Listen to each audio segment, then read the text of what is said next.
Government study centre की ओर से मैं राजेश कुमार आप सभी प्रतियोगियों का नव वर्ष की शुभकामनाएं देता हूं। आप सभी नव वर्ष में निश्चित तौर पर सफलता प्राप्त करें, अपने लक्ष्य को प्राप्त करें और प्रगति के पथ पर अग्रसर हों। इसी नव वर्ष में 17 जनवरी सोशल साइंस विषय के अभ्यर्थियों का प्रतियोगियों का LT ग्रेड की प्रारंभिक परीक्षा लोक सेवा आयोग उत्तर प्रदेश आयोजित करेगा। उस परीक्षा में किस तरह के प्रश्न आएंगे, उस तरह के प्रश्नों का मॉडल पेपर पर हम लोग परिचर्चा कर रहे हैं। आज हम लोग जो है मॉडल पेपर नंबर 4 पर बात करेंगे। यह मॉडल पेपर जो है सोशल साइंस के अंतर्गत इतिहास विषय पर होगा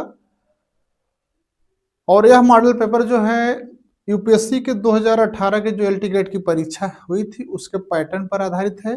साथ में अभी जो दिसंबर में कुछ परीक्षाएं हुई हैं उन परीक्षाओं में किस तरह का प्रश्न पूछा गया है उससे भी आउटपुट लेकर के तैयार किया गया है। इस मॉडल पेपर को हम लोग शुरू करें उससे पहले आप सब लोग जो है गवर्नमेंट स्टडी सेंटर के यूट्यूब चैनल को सब्सक्राइब कर लीजिए और जिन लोगों ने सब्सक्राइब किया है वो लोग शेयर करें जिससे इस चैनल का विस्तार हो। इस चैनल द्वारा जो कंटेंट प्रदान किया जा रहा है उसका लाभ अधिक से अधिक लोगों को प्राप्त हो सके। तो चलिए हम लोग आज जो है हिस्ट्री में जो 60 क्वेश्चन आते हैं उस पर मॉडल पेपर पर परिचर्चा करते हैं। आज का हमारा जो है मॉडल पेपर संख्या 4 है, मॉडल पेपर नंबर 4 है। उसका हम लोग पहला प्रश्न देखते हैं। प्रश्न संख्या 1, एक पुर्तगाली नाविक वास्को डिगामा कब कालीकट के बंदरगाह पर पहुंचा और भारत के लिए समुद्री मार्ग की खोज की। 4 विकल्प दिए गए हैं। 22 अप्रैल 1298, 22 अप्रैल 1398, 20 मई 1498, 22 अप्रैल 1598। बताइए वास्को डिगामा कालीकट कब पहुंचा था? समझ रहे हैं? पुर्तगाल के जो शासक थे हेनरी जो है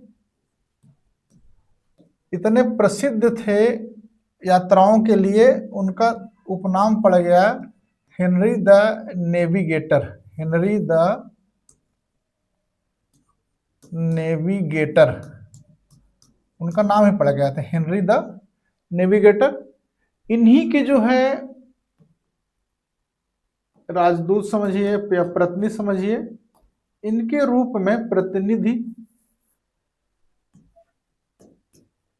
इन्हीं के प्रतिनिधि के रूप में एक नाविक, पुर्तगाली नाविक वास्को डिगामा सितंबर 1397 में वहां पुर्तगाल से चले हैं और दक्षिण अफ्रीका के केप ऑफ गुड होप्स को पार करते हुए 20 मई 1498 में लगभग 9 माह की यात्रा की है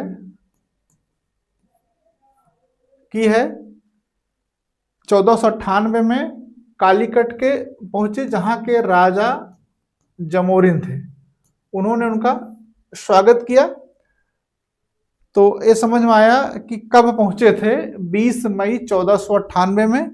जिन लोगों ने सी विकल्प लगाया है उनका उत्तर पूरी तरह से सही है और ये 6 माह तक यहाँ रुके हैं।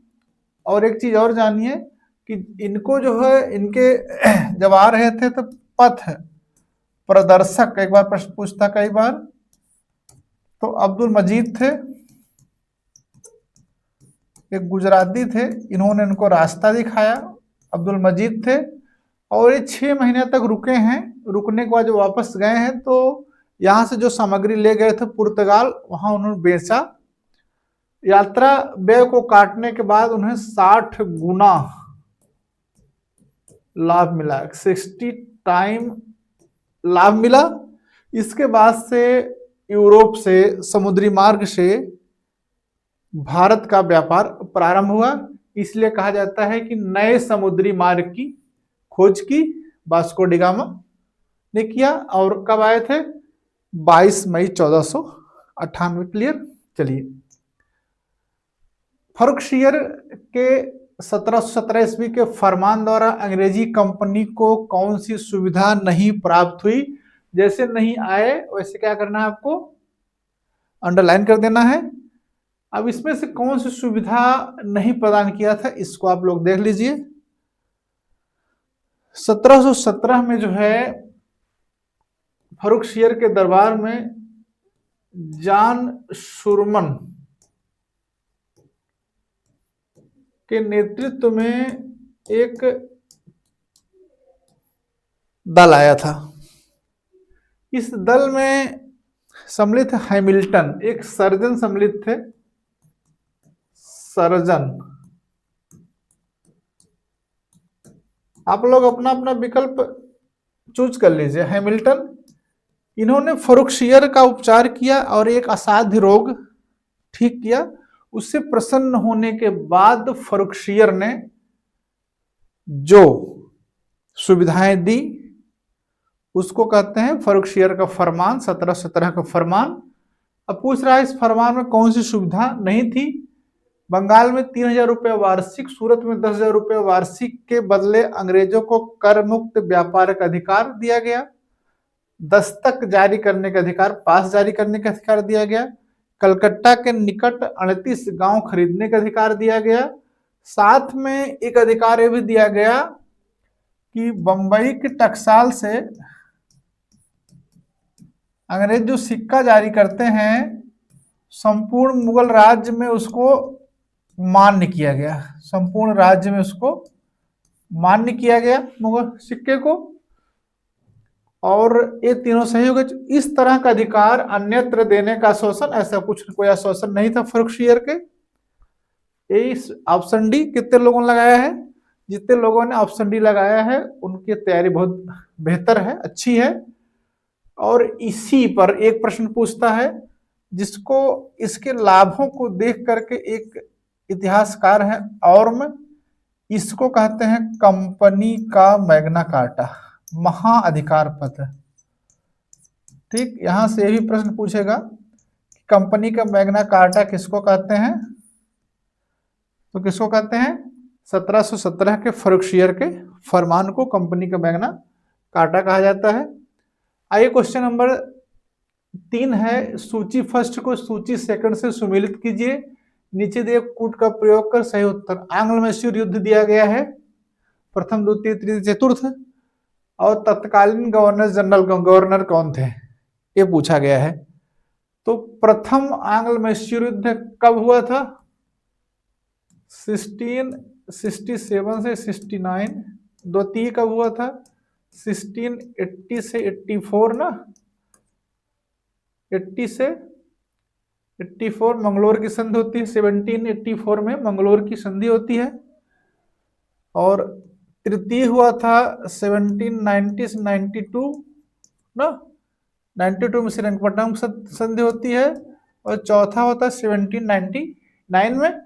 अब बताइए गवर्नर कौन थे, गवर्नर जनरल कौन थे? तो प्रथम आंग्ल मैसूर में लॉर्ड बेरेल्स्ट थे, द्वितीय में वारन हेस्टिंग, तृतीय में कॉर्नवालिस और चतुर्थ में लॉर्ड वेलेस्ली। इसका मतलब 2 1 4 3, 2 1 4 3 जो विकल्प होगा वो सही होगा। ये देखिए ऑप्शन कौन सा है? ऑप्शन संख्या बी देखिए, बी में 2 1 4 3 है। जितने लोगों ने ऑप्शन बी लगाया है उनका उत्तर पूर्णतः सही है। आइए हम लोग चलते हैं क्वेश्चन नंबर 4 पर। बक्सर का युद्ध कब हुआ था? 15 अक्टूबर 74, 19 अक्टूबर, 22 अक्टूबर, 24 अक्टूबर। ये कई मॉडलों में बात हम लोगों ने किया, मॉडल पेपरों में, कि लोक सेवा आयोग उत्तर प्रदेश एक इस तरह का प्रश्न पूछता है जिसमें आसपास की डेट दी जाती है। तो सबसे पहले आप सबको ये पता है कि 1764 में बक्सर का युद्ध हुआ था। बक्सर का युद्ध हुआ था अंग्रेजों से, और इधर 3 शक्तियां थी। बंगाल का भगोड़ा नवाब मीर कासिम था,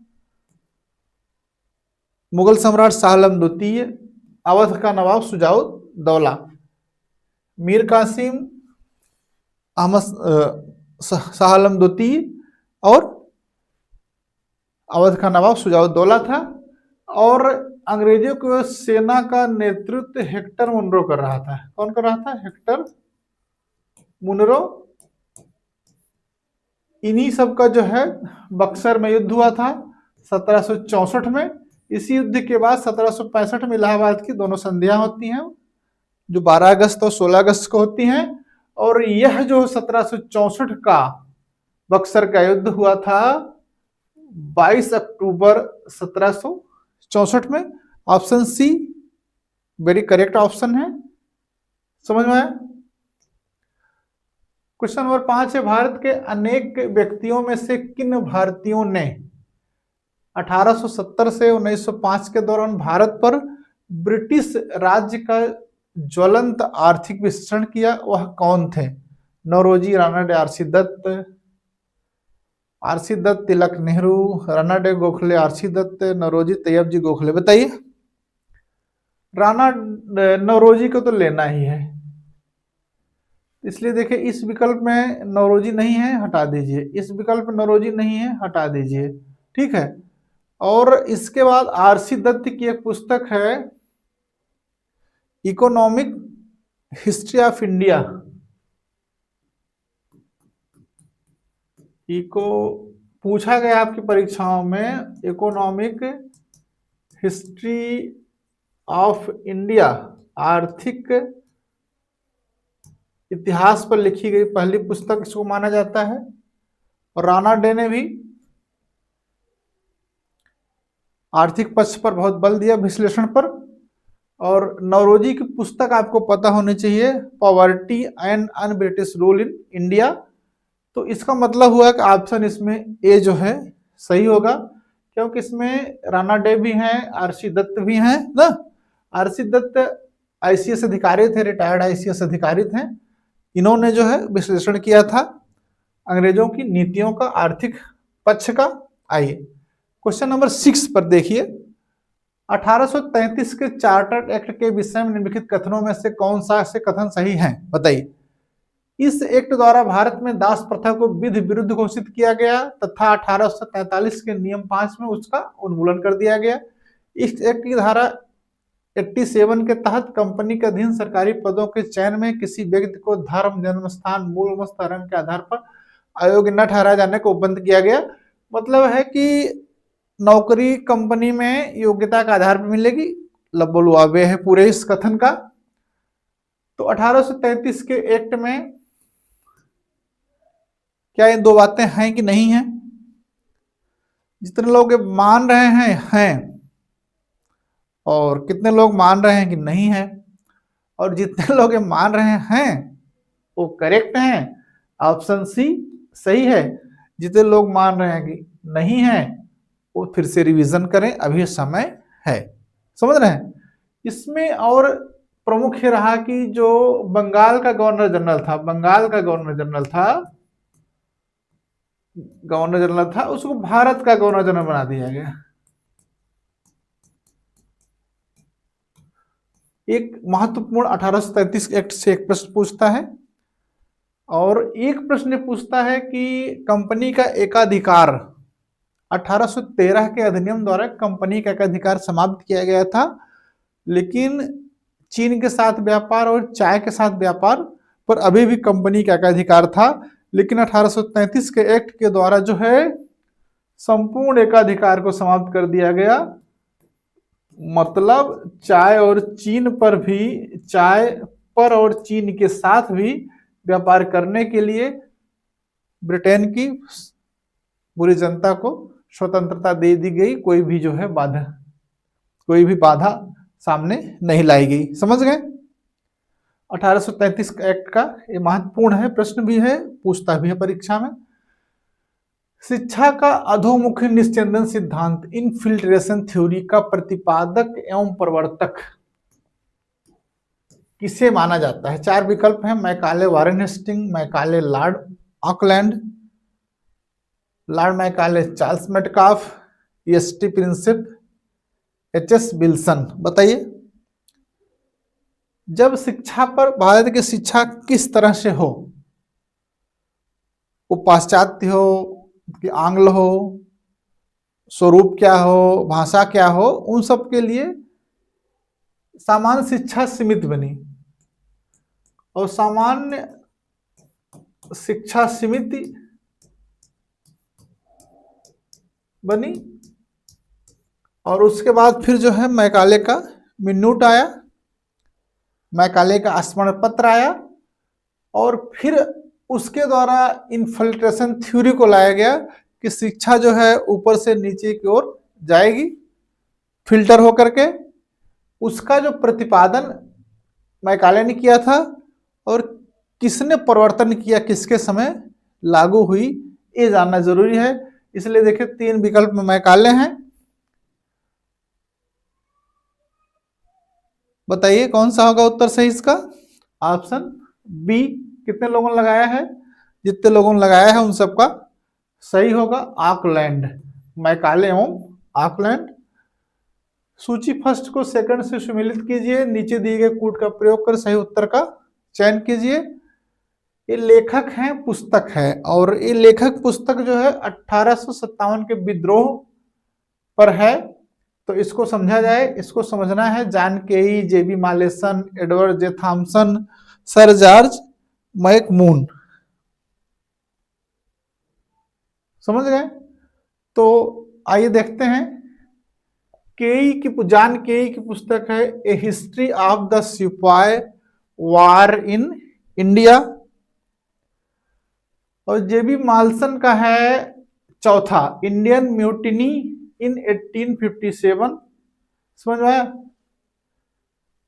एडवर्ड जे थॉमसन की पुस्तक है the other side of the medal, और जॉर्ज मैकमून की पुस्तक है the Indian mutiny in perspective, समझ में आया। अब विकल्प देख, केई का 3 है, मालेसन की 4 है, थॉमसन 2 है और 1 बचा है। 3 4 2 1, ऑप्शन नंबर सी। बहुत से लोगों ने लगाया होगा, तो ऑप्शन नंबर सी में ये सही है। 3 4 2 1। एक क्वेश्चन नंबर 9 है, निम्नलिखित नीतियों में से कौन सी एक नीति 1857 के विद्रोह के बाद अंग्रेजों ने देशी राज्यों के प्रति अपनाई? भारतीय राज्यों को ब्रिटिश साम्राज्य में मिलाना, बताइए उत्तर बताइए। विस्तार एवं विलय की नीति को त्याग दिया गया, विस्तार एवं विलय की नीति को त्याग दिया गया, तो इसका मतलब मिलाने की नीति को नहीं अपनाया था। भारतीय राज्यों को अधिक शक्तियां प्रदान करना, यह भी नहीं किया गया था। भारतीय राज्यों को विदेशी शक्तियों के साथ संबंध बनाने की छूट, भारतीय राज्यों की यथास्थिति बनाए रखने, इसमें किया गया था कि अब इनकी यथास्थिति को बरकरार किया जाए। गोद लेने की प्रथा के संबंध में जो बातें थी उसको एक कारण माना गया 1857 के विद्रोह को, उस पर रोक लगाई गई। ऑप्शन डी करेक्ट ऑप्शन है, जिन लोगों ने लगाया है उनका पूरी तरह से सही है। आइए क्वेश्चन नंबर 10 पर, सूची फर्स्ट को सूची सेकंड से सुमेलित कीजिए तथा नीचे दिए गए कूट का प्रयोग कर सही उत्तर का चयन कीजिए। अहमदिया आंदोलन, देवबंद, नदवत अल उलेमा, अहले हदीस आंदोलन दिया गया है। अब किसने इसको प्रवर्तित किया है, प्रवर्तक कौन रहा है, उससे जुड़े कौन रहे हैं, इसी पर एक क्वेश्चन है। आइए देख लेते हैं। अहमदिया आंदोलन का मिर्जा मोहम्मद कादियानी, देवबंद आंदोलन का मोहम्मद कासिम ननौशी, और कद्दूसी गंगोही का नाम सुना होगा ना, कद्दूसी गंगोही, इन लोगों ने देवबंद को शुरू किया था। नदवतुल उलेमा शिबली नुमानी, और अहले हदीस आंदोलन बलीउल्लाह। इसका मतलब क्या होगा? 4 3 2 1।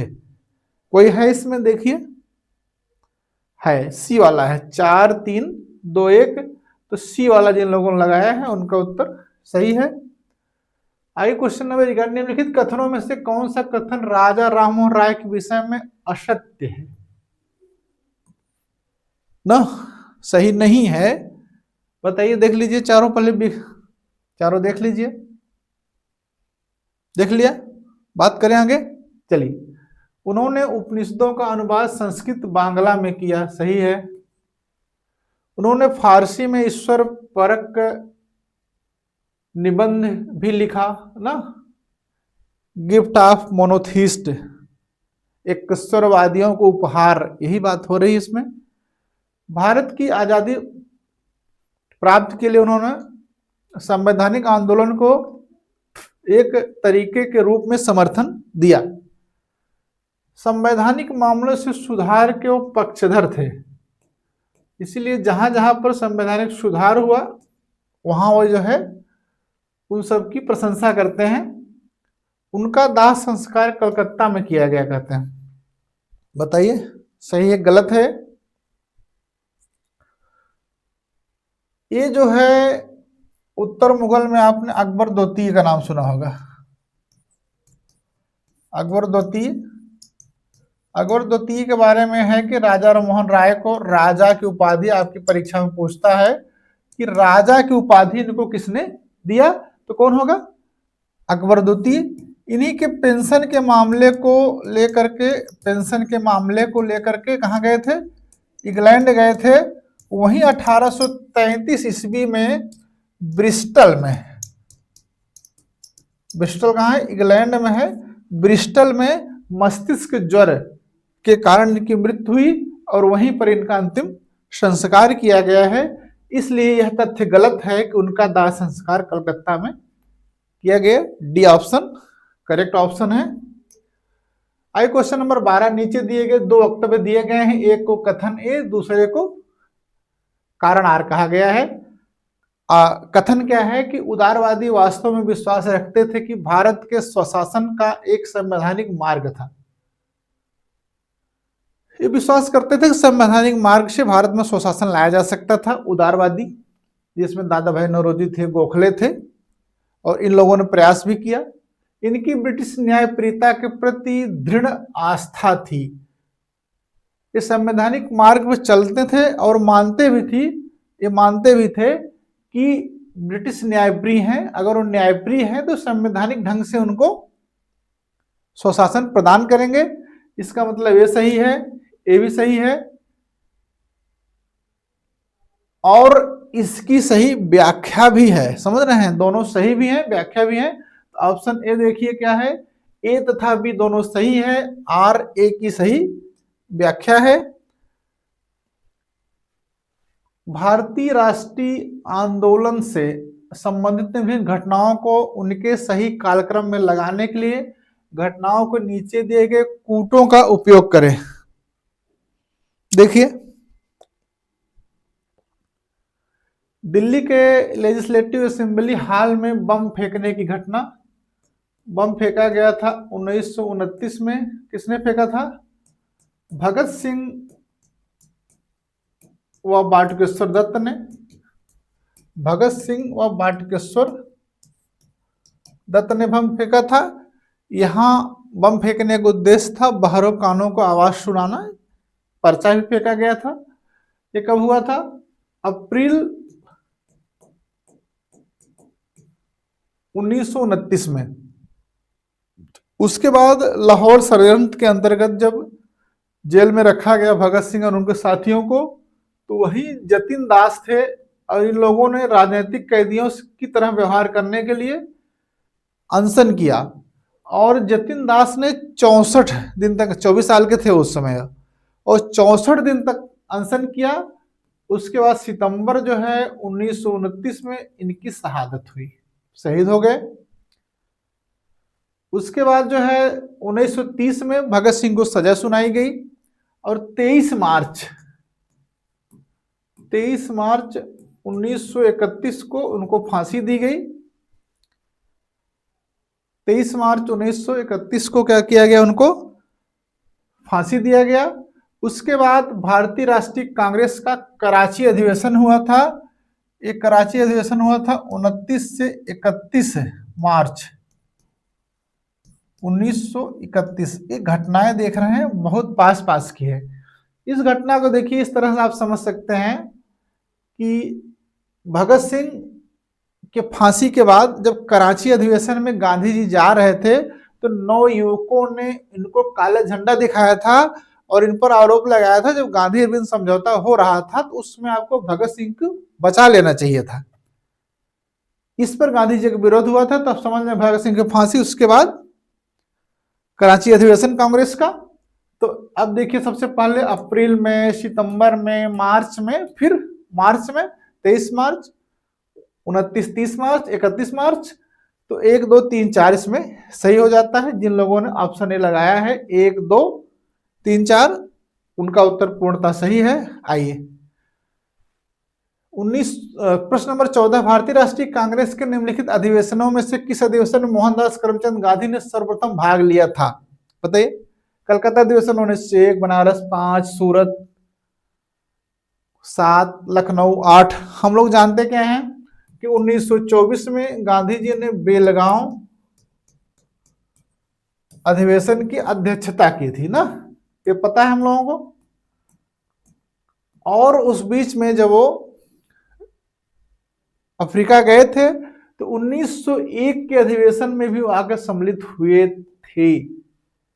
इसलिए पहली बार जो है 1901 के अधिवेशन में गांधी सम्मिलित हुए थे, इसलिए ऑप्शन ए इसका क्या है, करेक्ट ऑप्शन है।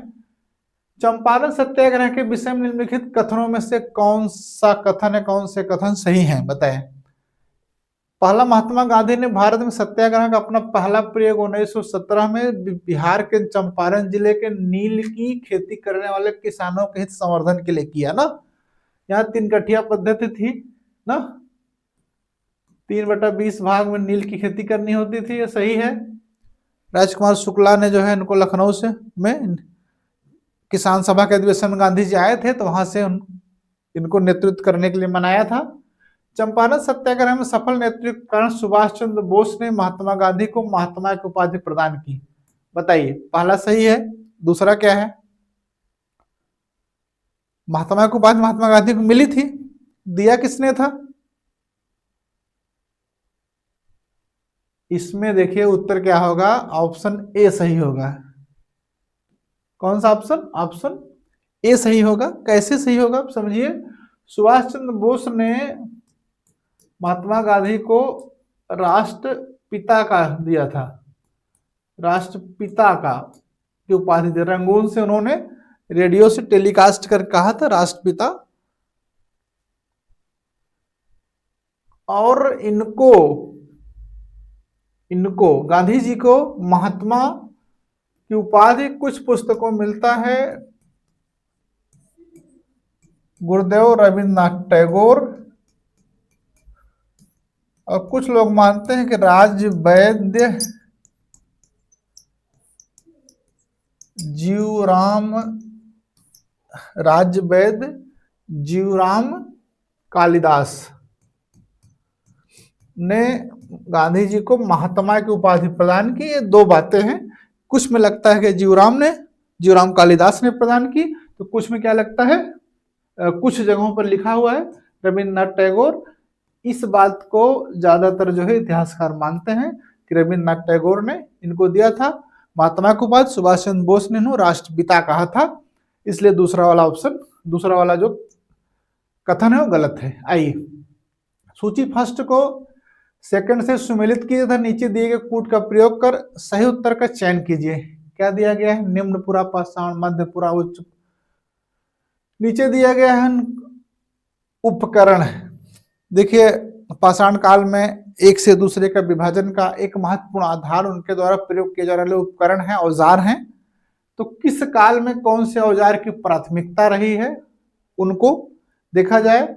निम्न पाषाण काल में चापर, चापिंग, पेबुल थे और एक परंपरा हैंडेक्स और क्लीवर की भी थी, इसलिए 4 इसमें सही है। जब मध्य पाषाण काल में आएंगे फलक प्रधान हो जाता है, और उच्च पुरा पाषाण काल में आएंगे तो ब्लेड की प्रधानता हो जाएगी। मध्य पाषाण काल में सूक्ष्म शिकार करने के लिए सूक्ष्म औजारों का आविष्कार किया गया था, सूक्ष्म औजारों का प्रयोग किया जाता था। तो निम्न पुरापाषाण काल में चापर चापिंग खंड, मध्य पुरापाषाण काल में फलक की प्रधानता रही है, फ्लैग की, और उच्च पुरापाषाण काल में ब्लेड की प्रधानता रही है। इस तरह से 4 3 2 1, ये देखिए ऑप्शन सी में देखिए 4 3 2 1, ये ऑप्शन सही है। जिन लोगों ने लगाया उनका पूरी तरह से सही है। 17 भारतीय उपमहाद्वीप का सबसे विस्तृत उत्खनित ताम्र पाषाणिक स्थल है, बताइए। कायथा है, नौदा टोली है, दायमाबाद है, इनाम गांव है। ताम्र पाषाणिक स्थल कहा जा रहा है। कायथा, नौदा टोली, कौन होगा उसमें उत्तर? जल्दी से बताइए। देखिए इसमें जितना जल्दी कर लेंगे उतना समय आप बचा लेंगे दूसरे प्रश्न के लिए, जो बड़े प्रश्न होंगे जिनको ज्यादा पढ़ना पड़ेगा, समझ रहे हैं। तो इसका उत्तर क्या है? Option B. कितने लोगों ने लगाया है? जितने लोगों ने लगाया है उनका सही है। ये नौदा टोली क्या है? मालवा संस्कृति का प्रतिनिधि स्थल है। मालवा कल्चर का, ताम्रपाषाणी का प्रतिनिधि स्थल है, समझ गए। और ये मध्य प्रदेश के खारगोन जिले में है, एमपी के खारगोन जिले में है। यहां पर उत्खनन जो है एचडी संकालिया ने कराया है। एचडी संकालिया ने क्या कराया है? यहाँ का उत्खनन। ये 2-3 चीजें इसके संबंध में आपको पता रहेगी, तो इससे जुड़ा हुआ और कोई क्वेश्चन अगर आपकी परीक्षा में बनेगा तो आप निश्चित तौर पर उसको सही कर लेंगे। चले, सूची फर्स्ट को सेकंड सुमिलित करना है और कूट के सहायता से सही उत्तर देना है। हड़प्पा की बस्ती दी गई है और नदी दिया गया है। किस नदी के तर? हड़प्पा, कालीबंगा, लोथल, रोपड़। सरल है, यही सरल क्वेश्चन आप गलत करेंगे। और परीक्षा में आपको पता है कि हर प्रश्न का अंक समान होता है। अगर आप सरल क्वेश्चन गलत करते हैं तो आप पीछे चले जाते हैं, क्योंकि अन्य लोग सरल को सही कर लेंगे। कठिन गलत करते हैं तो संभावना भी रहती है कि अन्य लोग भी कठिन को गलत करेंगे, इसलिए मेरिट पर ज्यादा असर नहीं पड़ता है। लेकिन सरल अगर लगातार आप गलत करते जाएंगे तो आप मेरिट में नीचे चले जाएंगे, आपकी सफलता संदिग्ध हो जाएगी। इसलिए आपको क्या करना है? सरल क्वेश्चन पर ज्यादा ध्यान देना है। हड़प्पा, हड़प्पा कहाँ है? रावी नदी के तट पर है। कालीबंगा घग्घर नदी के तट पर।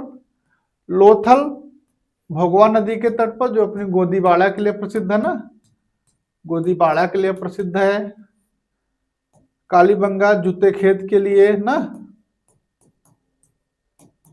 जूते खेत के लिए प्रसिद्ध है। लोथल हो गया। रोपड़ कहाँ है? सतलज नदी के किनारे।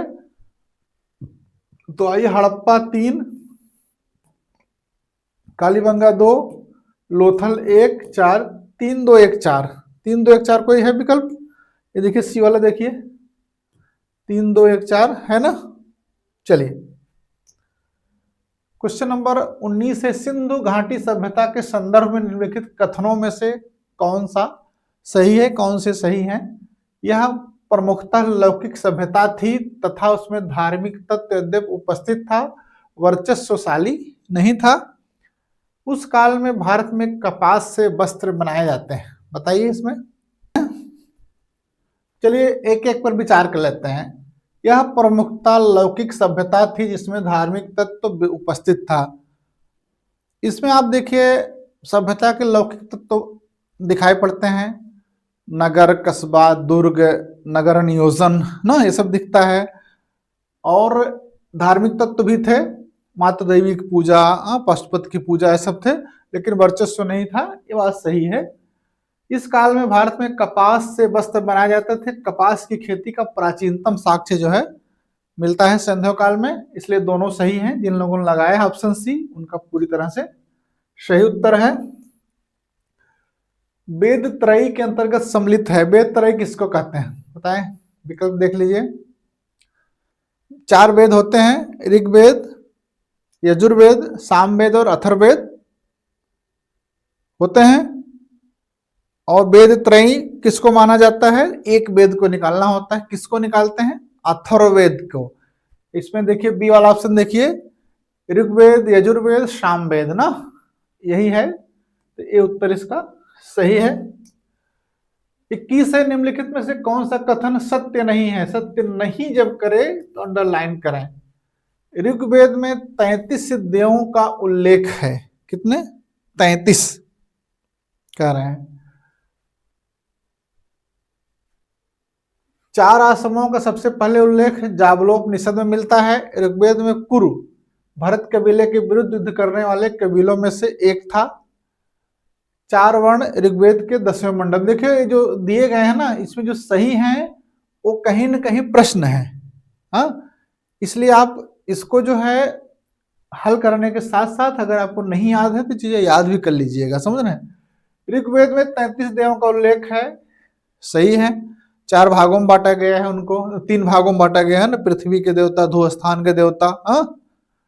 4 आश्रमों का सबसे पहले उल्लेख जाबलोपनिषद में हुआ है। जाबलोपनिषद में 4 का हुआ है, उससे पहले 3 छांदोग्यक में हुआ है, समझ रहे हैं।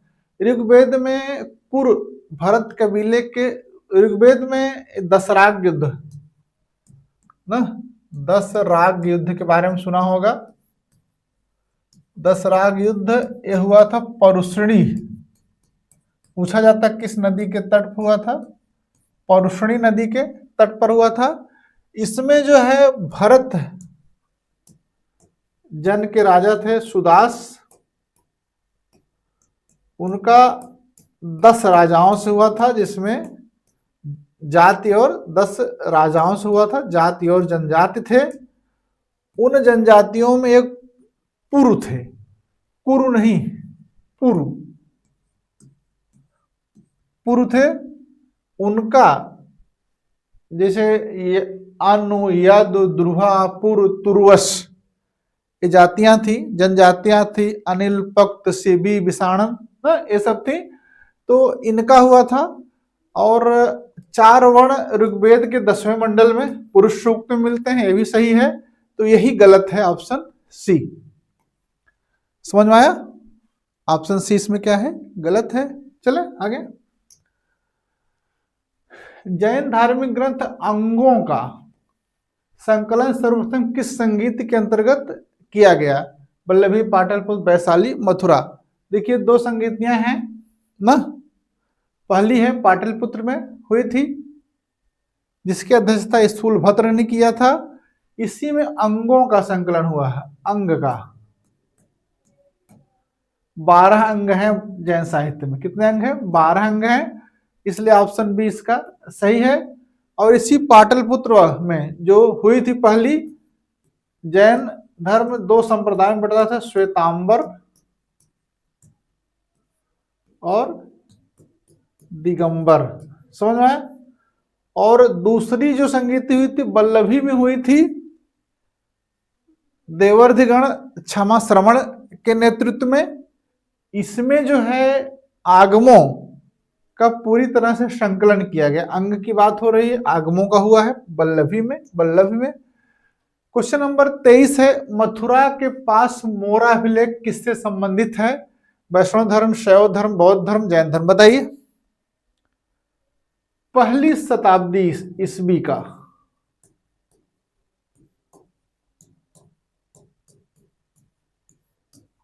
ईस्वी का तोसा का एक अभिलेख है मथुरा के मोरा में।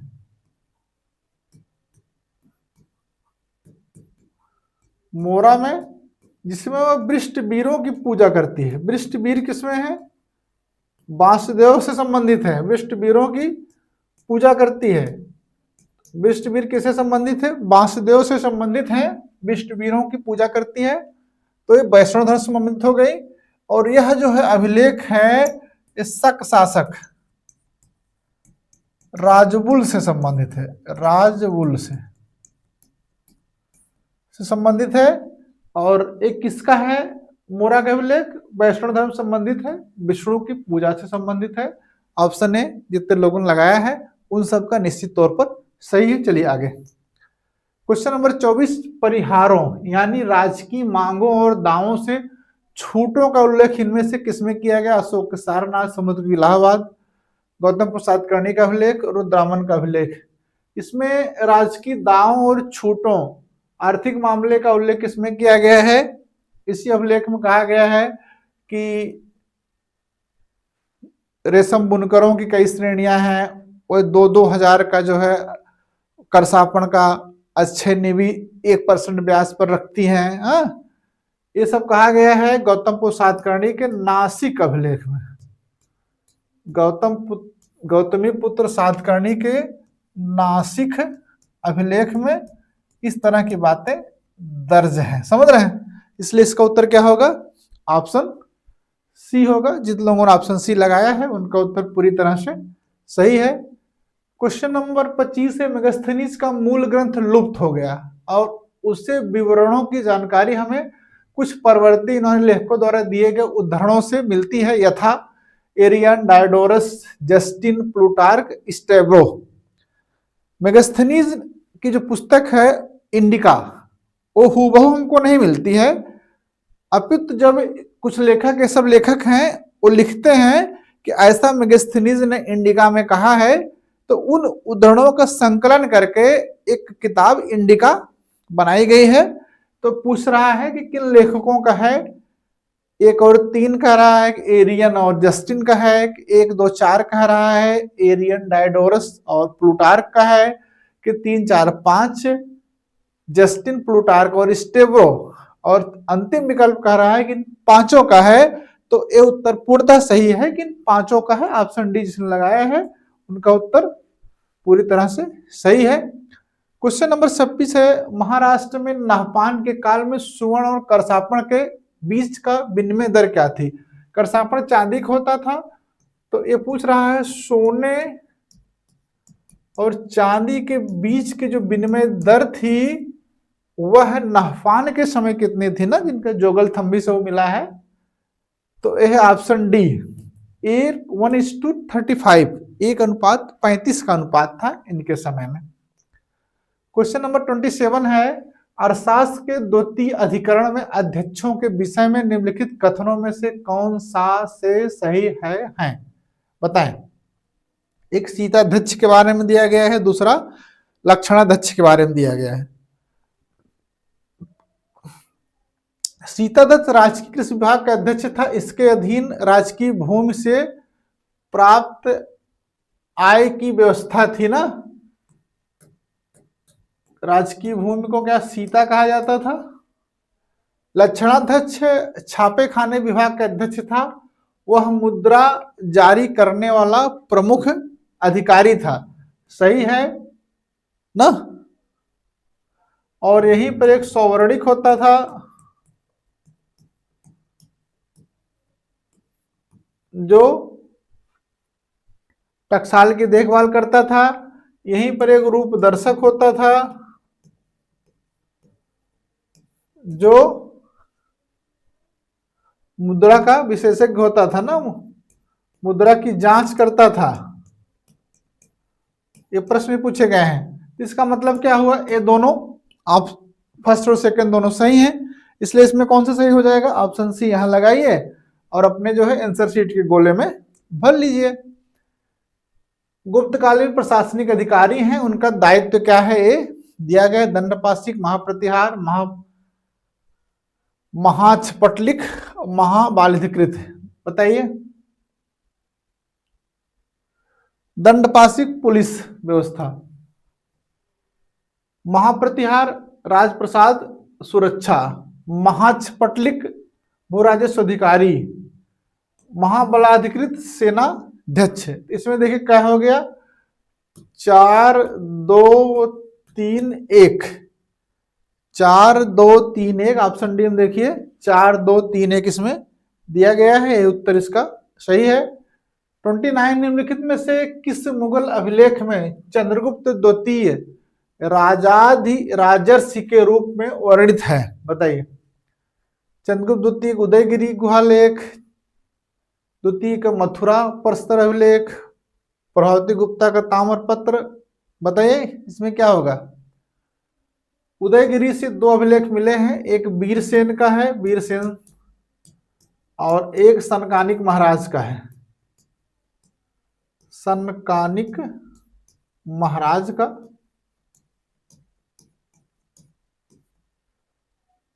और राजा धीराजर से जो है ऑप्शन ए देखिए, उदयगिरी गुहालेख में चंद्रगुप्त को क्या कहा गया है, राजाधिराजर्षि।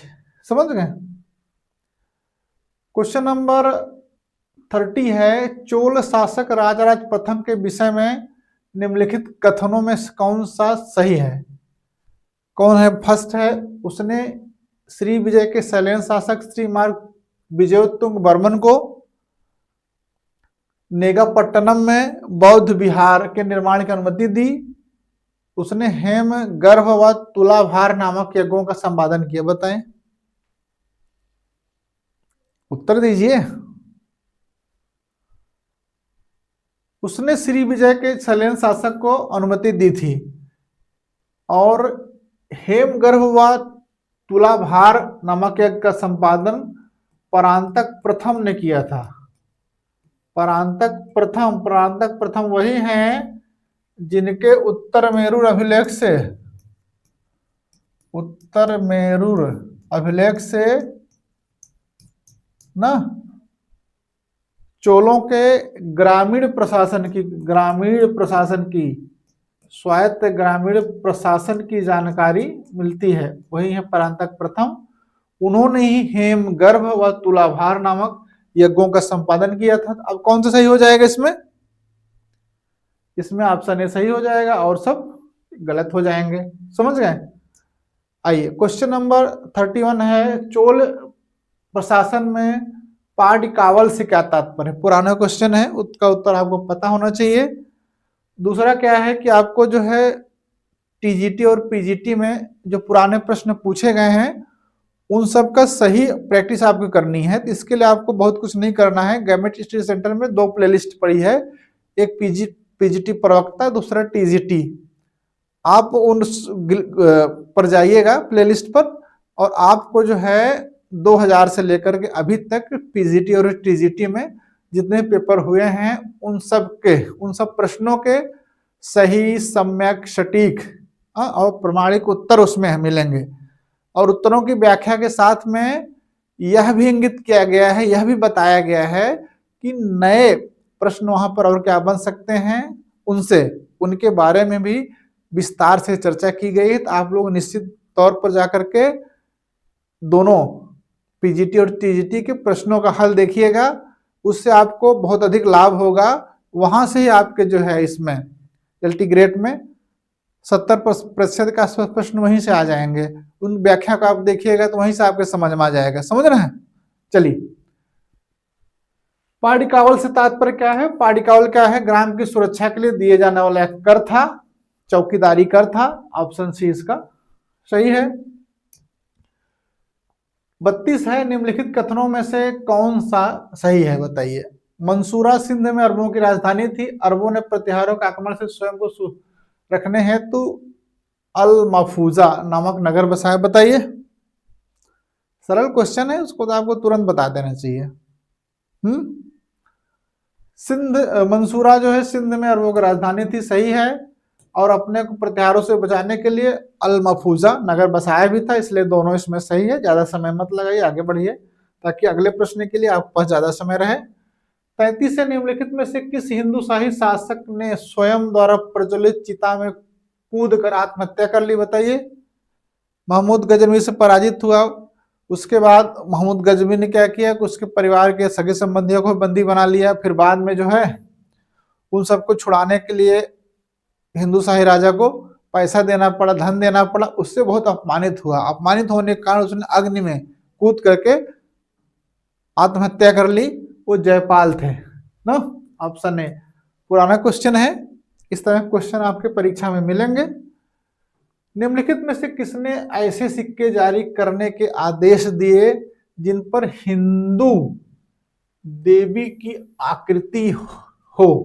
किसने आदेश दिया था जिसमें हिंदू देवी की आकृति हो? ऐबक, बाबर, गोरी, महमूद गजनवी। बताइए। आपने पढ़ा होगा मोहम्मद बिन साम ने एक सिक्के जारी करवाए थे जिसमें लक्ष्मी की आकृति थी और उसमें देवनागरी लिपि में उसका नाम लिखा हुआ था ना। बिन साम का मतलब हो मोहम्मद गोरी। ऑप्शन सी इसमें सही है। यही पूछता है परीक्षाओं में कि लक्ष्मी प्रकार के सिक्के किसने जारी करवाए हैं, तो यही उत्तर होगा ना।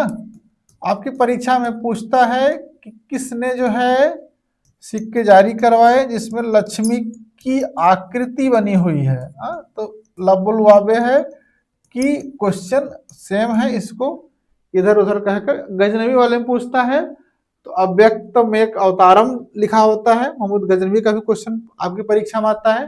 निम्नलिखित में से कौन सा कथन सत्य नहीं है, तो पहला काम क्या करना है, जब प्रश्न में देखे नहीं है तो क्या करना, अंडरलाइन कर लेना या गोला कर देना है, जो भी। कुतुद्दीन ऐबक मलिक एवं सिपह सालार की पदवियों से संतुष्ट था। कुतुद्दीन ऐबक ने जो है अपनी राजधानी किसको बनाया था, लाहौर को बनाया था। वहीं से उसने अपनी शासन सत्ता को संभाला और उसने सुल्तान की उपाधि भी नहीं धारण की, अपितु जो उसको गोरी द्वारा मलिक और सिपह सालार की उपाधि मिली थी उन्हीं उपाधियों से संतुष्ट था। समझ गए। खुतबे पर उसका, दिल्ली के खुतबे पर उसका नाम भी नहीं पढ़ा गया, सिक्कों पर उसके नाम नहीं थे, तो ये सही है। मिनहाज इल्तुतमिश को सुल्तान सईद भाग्यशाली सुल्तान कहता है, ये भी सही बात है।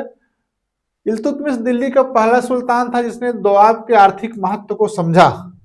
उसने दोआब के आर्थिक महत्व को समझा और वहां पर 2000 सैनिकों को एकता प्रदान की दोआब में। समझ गए। इल्तुतमिश पहला दिल्ली सल्तनत का सुल्तान था जिसने आरिज मुमालिक पद का सृजन किया। आरिज मुमालिक पद का सृजन किया था किसने, बलबन ने किया था, इसलिए यह गलत है। और केंद्र की सेवा होती है, सेना होती है हस्म ए कल्ब। इल्तुतमिश ने केंद्रीय सेना हस्म ए कल्ब का गठन किया था। अगर यहां होता इल्तुतमिश ने हस्म ए कल्ब का गठन किया तो सही था, और मुमालिक का पद जो है सबसे पहले बलबन ने गठित किया था। आइए क्वेश्चन नंबर 36 है, अलाउद्दीन खिलजी के मूल्य नियंत्रण संबंधी उपायों की देखभाल के लिए निम्न में से कौन से पदाधिकारियों की नियुक्ति की गई थी। शाहनाय मंडी, बरीद मुनहिंस और सराय अदल। बताइए। अलाउद्दीन खिलजी ने सबके लिए एक बाजार बनाया था, जिन्सों के लिए ना, तो था सराय अदल, तो ये तो बाजार था।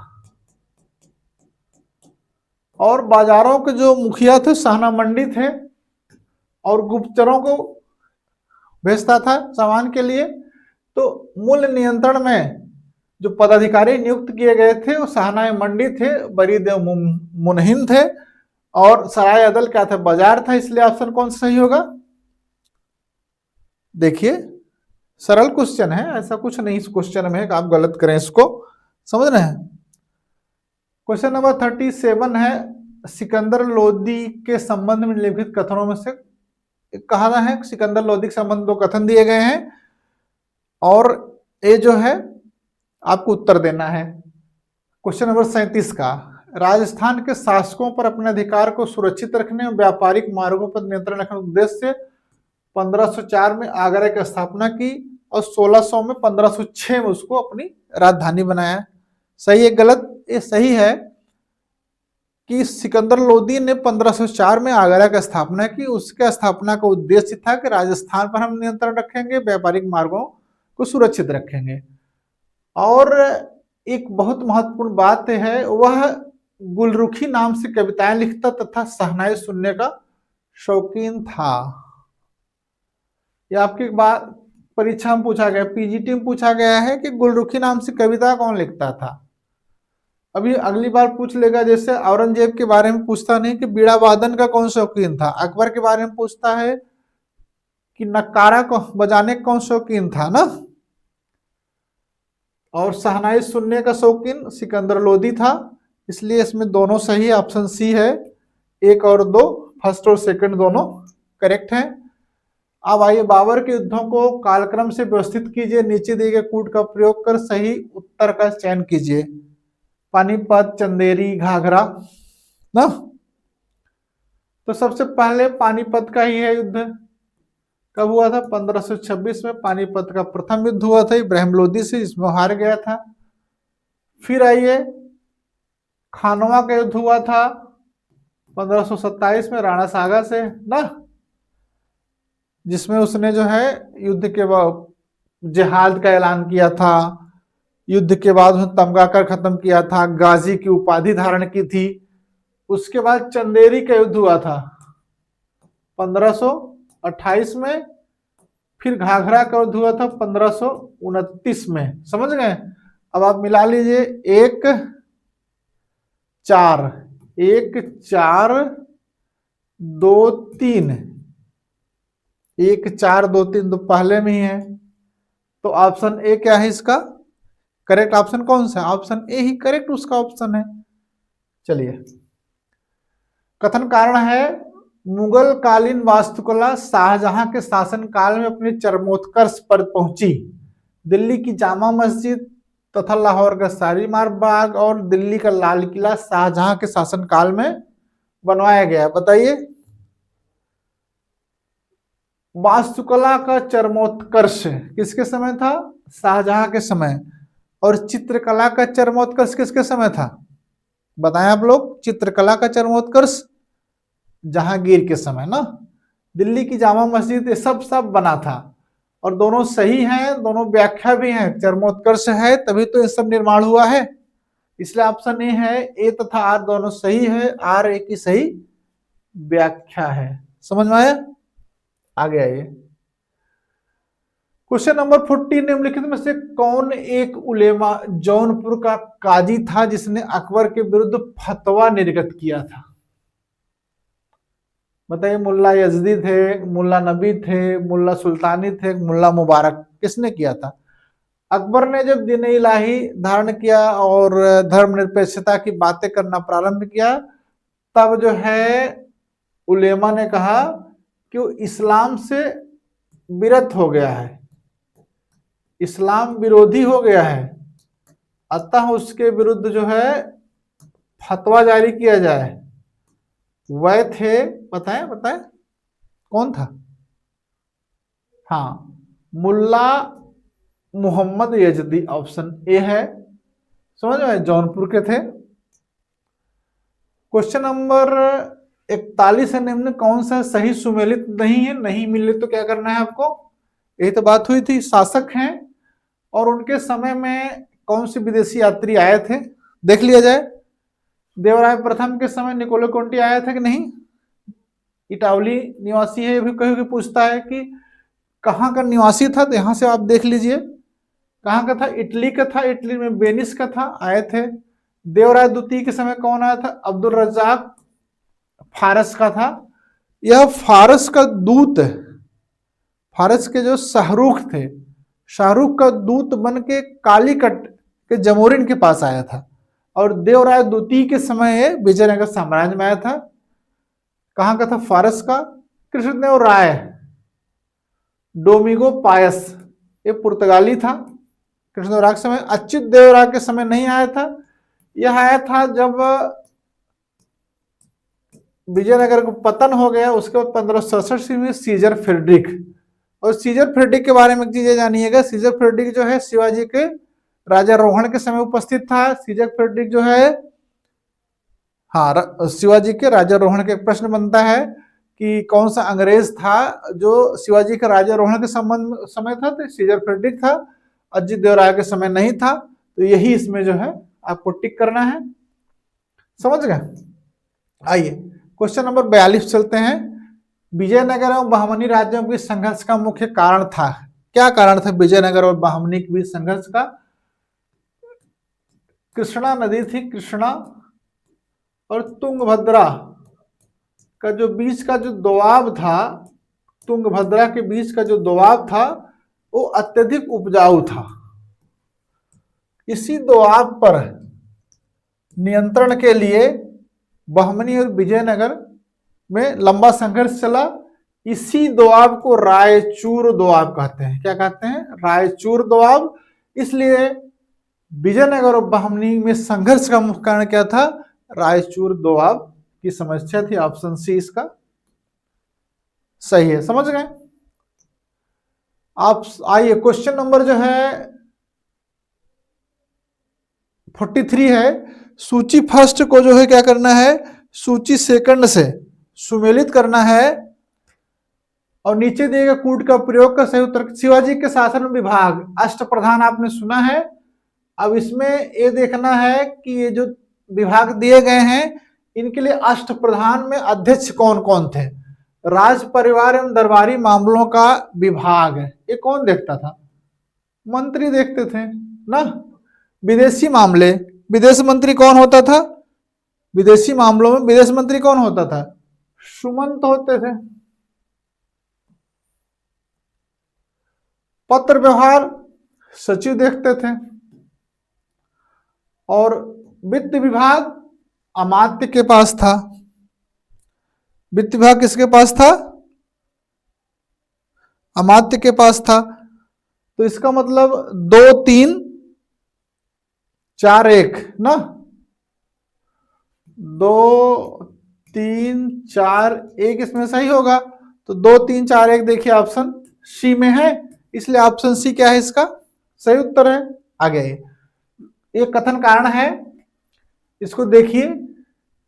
भक्त संतों ने आम जनता में अपनी शिक्षाओं के प्रसार के लिए क्षेत्रीय भाषाओं को माध्यम बनाया। उसके समय फारसी राजकीय भाषा थी। बताएं इसमें कौन सा उत्तर सही होगा? आप लोग बताइए। इससे पता चलेगा कि आप जो है कितने अच्छे से तैयारी किए हैं। आपकी ज्ञान की गहराई का स्तर पता चलेगा, जो इस परीक्षा में आपकी सफलता के लिए गारंटी होगा। समझ रहे हैं?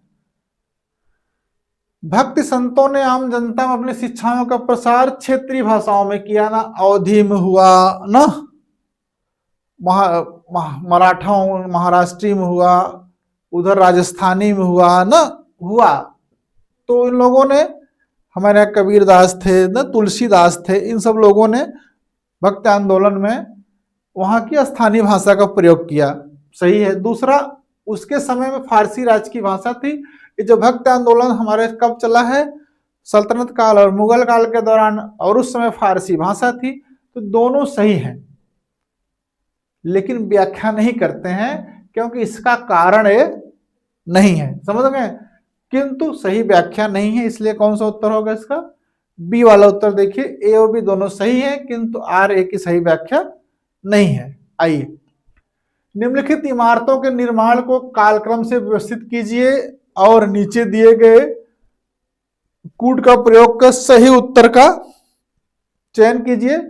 आगरा किला, ताजमहल, फतेहपुर कुतुब 1192-93 आप मान चले ऐबक ने किया था, तो ऐबक से ही लगा लीजिए इसको।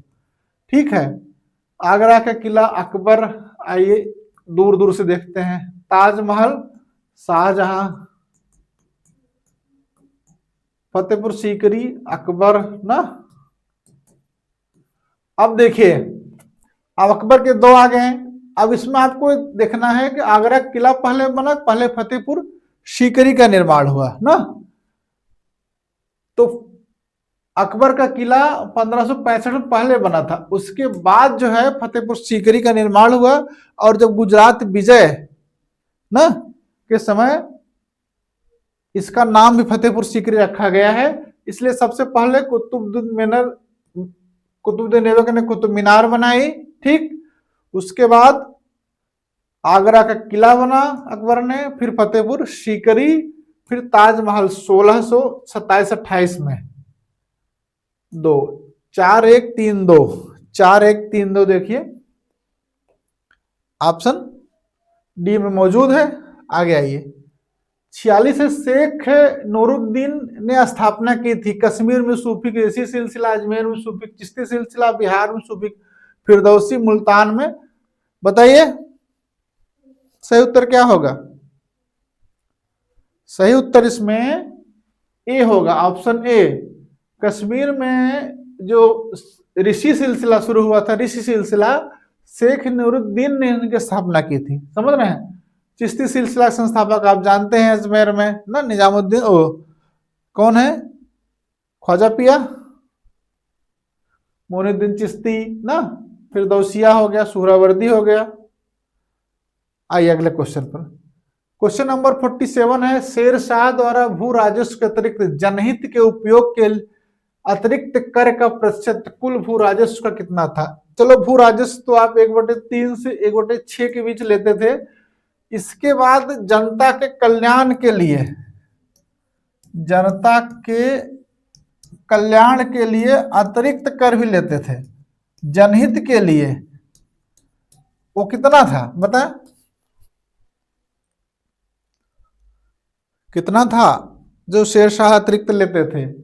वो था 2.5%। ऑप्शन सी है 2.5%, यही सही है उसका। क्वेश्चन नंबर 48 है, नेहरू लियाकत समझौता कब हुआ था 1950 में, किस बात से निपटने के लिए था। सिंधु जल बंटवारे का विवाद था, अल्पसंख्यक सुरक्षा का था, स्टर्लिंग ऋण का बंटवारा था कि सीमा विवाद था। देखिए और सब बंटवारे के लिए तो कमेटियां बन गई थी ना, चाहे अर्चिन बेग के उसमें हो, चाहे माउंटबेटन के हो, लेकिन अल्पसंख्यकों की सुरक्षा और अधिकार पर 1950 में नेहरू और लियाकत का समझौता हुआ था दोनों प्रधानमंत्रियों का, इसलिए ऑप्शन बी इसका करेक्ट ऑप्शन है। आइए क्वेश्चन नंबर 49 चलते हैं। सूची फर्स्ट को सूची सेकंड से सुमेलित कीजिए, नीचे दिए गए कूट का प्रयोग कर सही उत्तर का चयन करना है।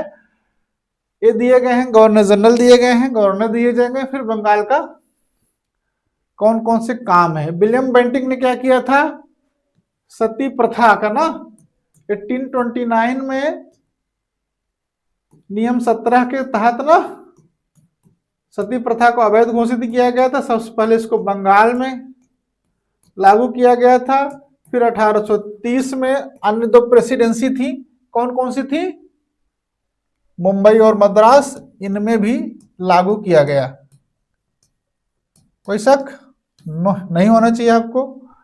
डलहौजी ने क्या किया था, व्यक्तिगत का सिद्धांत, डॉक्ट्रिन ऑफ लाइफ्स, विलय का सिद्धांत था। इसमें जिनको दत्तक पुत्र थे या जो है बिना उत्तराधिकारी के जिन राजाओं की मृत्यु होती थी, उनमें क्या करते थे, उनका राज जो है लैप्स कर लिया, व्यक्तिगत कर लिया जाता था ना। सतारा, जयपुर, बघाट, ये सब है ना। रिपन, स्थानीय सुशासन।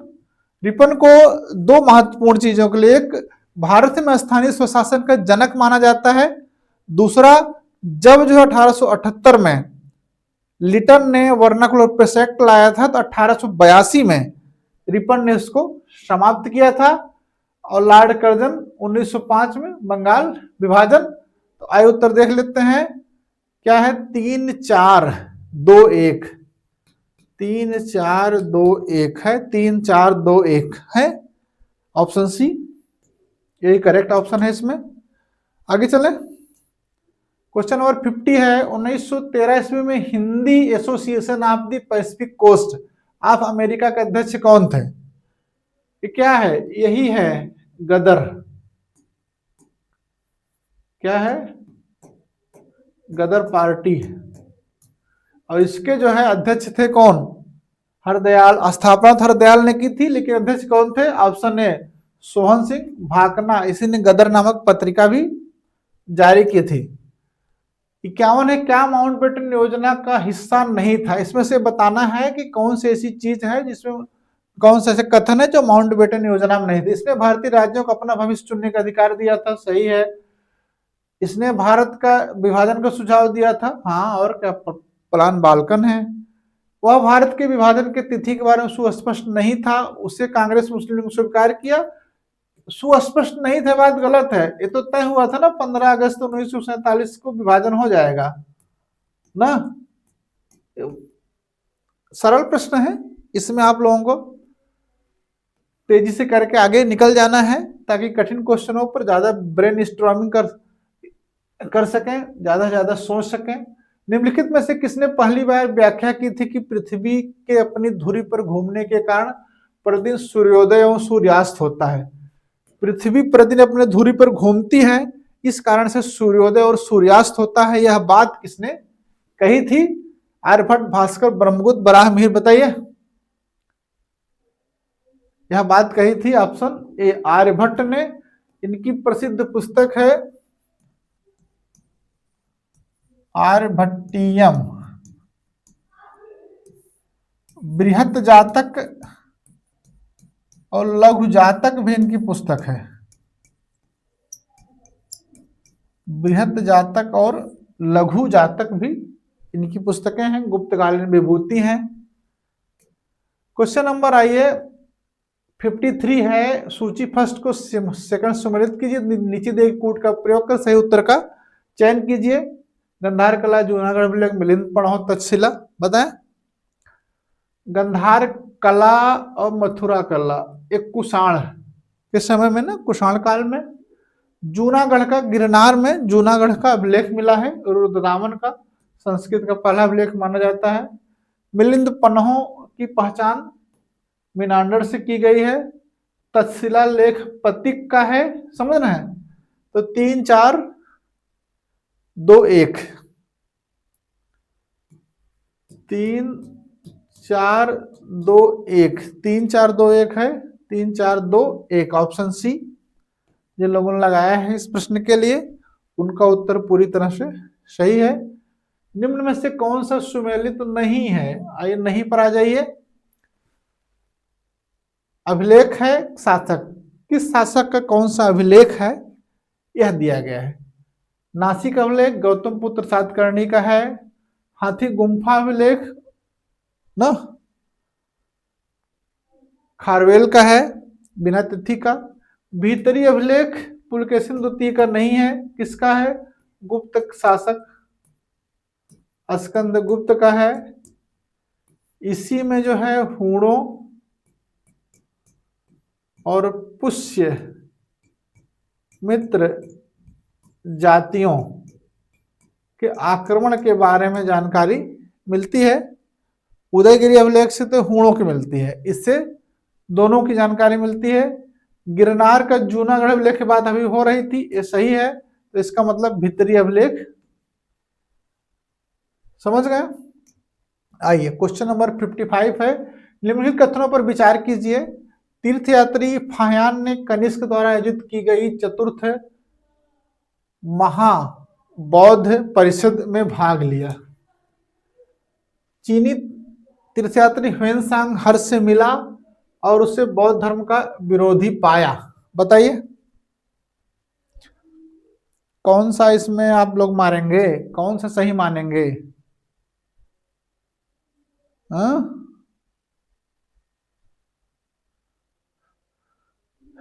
केवल 2 सही है। विचार किया जाए। चलिए, चीनी यात्री फाह्यान कनिष्क के समय नहीं आया था, यह आया था चंद्रगुप्त द्वितीय विक्रमादित्य के समय में ना, इसलिए तो गलत हो गया। चीनी यात्री ह्वेनसांग हर्ष से मिला था, उससे बौद्ध विरोधी नहीं पाया था, उस तो बौद्ध का बहुत बड़ा समर्थक था, बहुत बड़ा बौद्ध धर्म का संरक्षक था ना, इसलिए भी गलत हो गया। इसलिए दोनों गलत है। ऑप्शन डी इसमें देख रहे हैं, ना तो ए फर्स्ट ना तो सेकंड। 56 है। ससगनी चांदी का एक छोटा सिक्का था जो बराबर था। ससगनी किसके बराबर था ये पूछा है। 4 जीतल, 6 जीतल, 8 जीतल, 10 जीतल। बताइए। ससगनी को जारी किया था, ससगनी नामक सिक्के को जारी किया था फिरोज तुगलक ने, या फिरोज शाह ने, इनका नाम मिलता है। फिरोज शाह तुगलक ने जारी किया था और ये 6 जीतल के बराबर था। ऑप्शन बी कितने लोगों ने लगाया है? 6 जीतल। जितने लोगों ने लगाया है उन सबका सही है। आई क्वेश्चन नंबर 57 है। दक्षिण के किस शासक ने अपनी सोने की एक मूर्ति बनवाकर और उसके गले में सोने की एक जंजीर डालकर आत्मसमर्पण स्वरूप मलिक काफूर के पास भेजा? जब अलाउद्दीन खिलजी के दक्षिण अभियान का नेतृत्व करता 1000 दिनारी मलिक काफूर था, उसने किस पर अटैक किया था? तो उसने क्या किया, एक जो है अपनी मूर्ति बनवाई, फिर उसमें एक प्रतीक स्वरूप क्या की जंजीर डाला कि हम आपके अधीन है ना। ये है उत्तर क्या होगा बताएं चारों में। बीरबल है, प्रताप रुद्रदेव है, रामचंद्र देव है, सुंदर पांडे। इसमें प्रताप रुद्रदेव है तेलंगाना के वारंगल। आइए क्वेश्चन नंबर 58 है, निम्नलिखित में से कौन सा सुमेलित नहीं है। घटना है और उनका वर्ष दिया गया है, समझ रहे हैं। घटना क्या है देख लीजिए। सांकेतिक मुद्रा का प्रचलन मोहम्मद बिन तुगलक ने किया था 1329-30 में, सही है। बहलोल लोदी का सिंहासन ग्रहण करना 1451 में किया था, सही है। विजयनगर साम्राज्य की स्थापना 1336 में किया था हरिहर और बुक्का ने। तालीकोटा का युद्ध 1556, तालीकोटा के युद्ध को कहते हैं राक्षस तांगड़ी का युद्ध भी कहते हैं, बनीहट्टी का युद्ध भी कहते हैं ना। ये हुआ था 1565 में, दिया कितना 1556 में, यही गलत है इसका, समझ गए। आइए क्वेश्चन नंबर जो है 59 में देखते हैं, निम्नलिखित कथनों पर विचार कीजिए और नीचे दिए गए कूट का प्रयोग कर सही उत्तर का चयन कीजिए।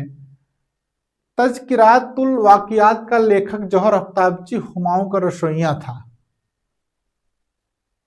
है ऐसा। गौहर आफ्ताबची हुमायूं का रसोइया था और इसने क्या किताब लिखी, तज़किरातुल वाक़ियात, सही है। तारीख अकबर या तारीख अकबरी के रचनाकार आरिफ कंदारी पानीपत के द्वितीय युद्ध का प्रत्यक्षदर्शी था, उस द्वितीय युद्ध में भाग लिया था, सही बात है। मुंतखब तवारीख का जो लेखक है बदायूनी, अब्दुल कादिर बदायूनी, गाजी उपाधि प्राप्त करने हेतु हल्दी घाटी के युद्ध में सम्मिलित हुआ था। अकबरनामा के लेखक अबुल फजल ने हुमायूं की तुलना अरस्तु से की है। ये चारों सही हैं, समझ रहे हैं।